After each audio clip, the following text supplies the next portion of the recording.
Hey guys, I am Pixel Dan, and today we're going to be checking out the new Masters of the Universe Origins Rokkon, the young heroic Comet Warrior. This one was a Mattel Creations exclusive, which I guess all of Masters of the Universe Origins has moved to being these Creations exclusive releases. Now, I still don't feel like we have full clarity on exactly what that means. They did announce back in July of last year at Comic-Con that Origins was going to be moving to Mattel Creations as they finish out the Origins line, those characters, I guess basically essentially finishing out the vintage toy line. But Cartoon Collection, which is like the Filmation version of Origins, is a retail line. Plus Turtles of Grayskull is a retail line, and Masterverse, as far as I know, still a retail line. So it looks like it's just these specific, like, vintage-inspired Masters of the Universe Origins figures are apparently going to be exclusively on Mattel Creations. So Rokkon kind of seems to be the first of those. He went up for sale and sold out in an hour, less than an hour, I think, which is clearly going to make things a little difficult, I think, for completing this line. Like, if this is like, if we're in the tail end of releasing characters for this line, Creations exclusives is going to pose a problem, not being able to find these in retail. But since we're getting this from Mattel Creations, we do get the collector-friendly packaging. One thing I thought was interesting, though, is he did not get his own personalized brown box. A lot of times with these Creations exclusives, the brown box has got like the character's artwork on it, but this one just has the standard Mattel Creations, like, silly, cute, dramatic box opening text on the top of it. So there's nothing special about the brown box that it comes in. Now, the packaging itself is pretty great because it's the collector-friendly packaging, which I love. Still looks like that vintage-inspired packaging, but like the other Mattel Creations exclusives, we've got the added extra artwork on the front here of Rokkon. You can also see a mini comic is packaged behind the figure. And the backside, instead of having a cross-sell, just has a full card back of beautiful artwork. This here showing our Comet Warriors doing a battle with the evil horde. You know what I love? That he's actually got the little blaster on his chest there shooting it. I played with mine as a kid like that a lot, even though, like, I think that was intended to, like, plug up there for when they fold up into rock form, because he can also hold that in his hand. We'll talk about that more with the accessories. I just want to say I love seeing that in the artwork there. So like I said, the packaging is collector friendly. So you can slide that card back out. This is where we can remove the included mini comic, and then the figure itself, you can just pull it out of the tray here. There are a few rubber bands that you'll unfortunately have to cut, but that way, if you decide that you want to put them back in the package to display them that way, it's very easy to still just slide that tray back on, and then you can place that backer card right back in the figure there. So collector-friendly packaging is definitely very nice on this guy. So the exclusive included mini comic here is the Spear of Eternity. This is really great. It features Rokkon and Granita right there on the front. When this mini comic was revealed, I actually saw some chatter online pointing out Granita, saying that, oh, cool, they created a female Comet Warrior. But no, she already existed. Granita appeared with Rokkon and Stondar in the original She-Ra Princess of Power animated series. Granita never got a figure in the vintage Masters of the Universe line, but she did get a figure in Masters of the Universe Classics. So hopefully this is a sign that maybe, possibly, we will see her in Origins. But I imagine she'd have to be a Mattel Creations exclusive, since that's where these seem to be now. Anyway, I'm not going to go over the full story of this, but I will say features beautiful artwork. Does feature Stondar, Rokkon, and Granita in there, so all three of our known Comet Warriors. And we even have a nice shot of the toy version of the Crystal Castle there at the end, which is very cool stuff. So included mini comic, always nice to see. So, packaging is great, really cool stuff. Let's go ahead and get Rokkon opened up, and we'll get a closer look at the figure. All right, so here's Rokkon outside of his packaging, bringing in the tape measure. The figure is still at that same 5.5-inch scale. He does get almost to 6 inches tall. Obviously, he's shaped a little bit different than our usual Masters of the Universe figures. And so we'll go ahead and just bring He-Man over here to stand next to him for scale. Just our typical Origins He-Man, who actually feels like he stands a lot taller. But the height obviously is the same because of the rock piece.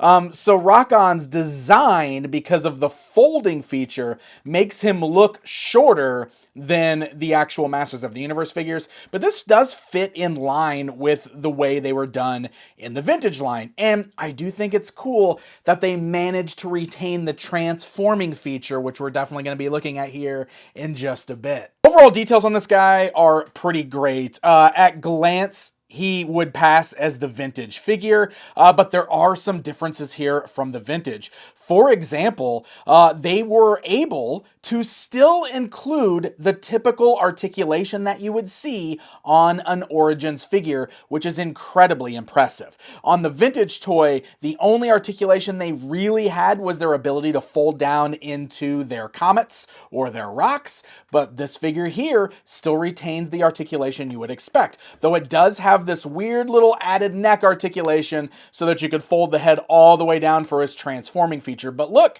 it's still on a ball joint. It can look left and right. It's going to be kind of weird because of the rock plate on the back of his helmet there. But look at this. We can still remove the head, and it's on a typical ball joint, just like the rest of the figures in the Origins line. And the same can be said for the rest of this figure. So the arms are still able to go forwards and backwards, as well as hinge in and out. Look at this. There's a break in the rock plates on the arms, so they still have a bicep joint or an elbow joint. Look at that. There's no bicep swivel. There's an elbow joint, so you can still bend the elbow and swivel at the elbow. And we even still have the typical hands on here. Look at that. You can swivel the hands and you can still hinge the wrists there. They are in a grip. This is quite a bit different from the vintage version of Rokkon, where the hands were just kind of molded on the inside and they had like a little plug where the gun would plug into. So this one has full on hands where you can grip an accessory. The torso just has a swivel right there at the waist cut, like we typically see with these figures. The legs can still go outwards, forwards, backwards, roll around there at the thigh. We've got another break at the rock plates here so that the knees can still bend and swivel, and we still have swivels at the boot cuts.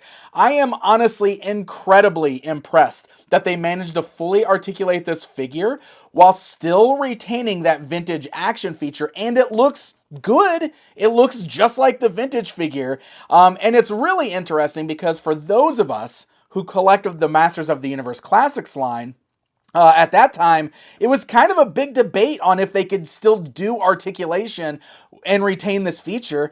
And they didn't. They removed the feature. We'll talk about that more with comparison time later on, which makes this one, honestly, even more impressive in my eyes. And look at this. You can still pop the arms out of socket. You can still separate at the waist, the boots, the hands. It's crazy. Like, if you want to do some weird mixing and matching here with these figures, it's totally possible. It looks weird. He-Man has no neck, but now He-Man, look, He-Man can turn into a rock. Yeah, it's Rock He-Man. It's totally possible to do, though. I don't know. Something about this is just hilarious to me. I love that this feature is here. Okay, so one thing I gotta point out is that unfortunately a lot of this doesn't quite fit well. I was trying to see how crazy I can get with mixing and matching here. So like, look, I got He-Man's torso. The arms, like the peg hole is smaller. It's the same with the torso fitting on the legs. So that's a bit of a bummer. It's unfortunate because he still retains like all of those removable parts, but they don't seem to be fully compatible. Look, this is all I wanted to do. This is what I wanted to do. Why can't I do this, Mattel? Oh, man. I always really liked the design of Rokkon. Maybe it was the colors. The head has a very Tron vibe to me. The silver face, that helmet, something about that just always felt very Tron to me, and I like that quite a bit. But the colors are great, and then if you look on the outside, the back here, where he's got this very metallic silver, and I hope that's coming across good on camera. I'm worried that my white background's not making that look as shiny as it is. It's real shiny. It looks really, really cool. I don't know. I like this guy. I'm just so happy that we've got him because he's one of the weirdos for sure, but he was one that I always really liked as a kid, so I'm happy to see him back here. Now, I showed you briefly, he does have a very similar accessory to that of the vintage toy, though I will say the little radar dish thing on the front this time is just gray plastic. The vintage one was vac metal, so it was shiny, so I do miss that extra shiny here, but otherwise this looks very similar. Now, because he's got those gripping hands, they actually added a little handle to the bottom of this blaster so that he can hold it in his hands like a ray gun, which is really cool. But of course, also retaining one of the vintage features, he's got the plug on the back, so you can also plug it into his torso here, which is the way he is shown in the box art. Now, in the vintage toy, at least on the packaging I remember, it plugs there so that you've got somewhere for the gun to go when he folds into rock form to hide. I always plugged it in and played with him like shooting it from his chest, but so you can put it in his hand or his chest, whatever you want to do. So, let's transform him, huh? It's a very, very simplistic transformation. You basically just bend him forward. So you fold the head down, and then it's just a matter of kind of like lining up all of these rock plates here, and it's not perfect. The vintage one wasn't super perfect either, but the articulation does kind of help you, where you can look at that. You can kind of match up the lines. It looks like they line up pretty decent. We got some orange Rokkon butt showing here. But otherwise, check it out. He transforms into a rock. It's the best transformer ever. And, you know, the funny thing about this is the reason that figures like the Comet Warriors and the Meteorbs were introduced into the original Masters of the Universe line was because Hasbro's Transformers had become so popular, and this was a way for He-Man to interject some transforming features into the line. Obviously, this isn't quite as intricate as some Transformers, but I like it. He's just as cool as the Rock Lords, in my opinion. All right, guys, it's comparison time. So over here on the right is the vintage version of Rokkon. Again, a figure that I loved as a kid. So you can see the similarities between these here, but you can also see how the added articulation actually kind of bulks out the new one. It definitely gives them a much better stance. You know, the legs and the arms are all just kind of molded together on the vintage one. So he's very stiff compared to the new one here. And then of course, this will be fun. Let's transform the vintage one here. So look, I'm going to plug his blaster onto his chest. And again, he just kind of folds forward. Look at that. That's it. That's it. That's our vintage Rokkon rock transformation. And there we go. We got rock comparison time. That's just what these are. They're just a couple of rocks, just a couple of comets that fell to the ground. Don't mind us. The Origins one, a lot more silver than the vintage. The vintage just had this kind of silver overspray on the back only, and then it's blue on the sides. The Origins one has so much more silver, but I mean, they are so similar otherwise. Oh man, these are just, I know it just looks like a guy bent over, but I love these. I think these are so fun. Okay, so here he is with the Masters of the Universe Classics version. Quite a bit different here, because one of the big arguments about Classics, one of the things Mattel said they couldn't do back then, was give them all the rock pieces and still make them articulated, which Origins just proved wrong. So the way they did it in Classics is they gave them like these really massive removable pieces that would like kind of clip onto his arms. They were very loose because they clipped onto the joints here. And then See, so you would have these big ones that you could put on the arms. Then you have these ones that would fit on the legs, but you had to wait until he was actually folded and transformed. And then there was an extra giant round piece that you would scoot up next to him to make him into a rock. Which, to be perfectly honest, I packed away in a box somewhere, and I don't know exactly where it's at the moment because it didn't fit on the shelf with the figures.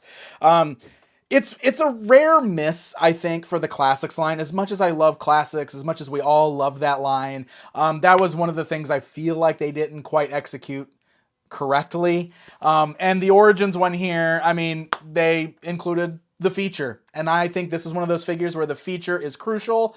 Maybe you disagree with me, and that's okay. But there you go, looking at these two side by side here.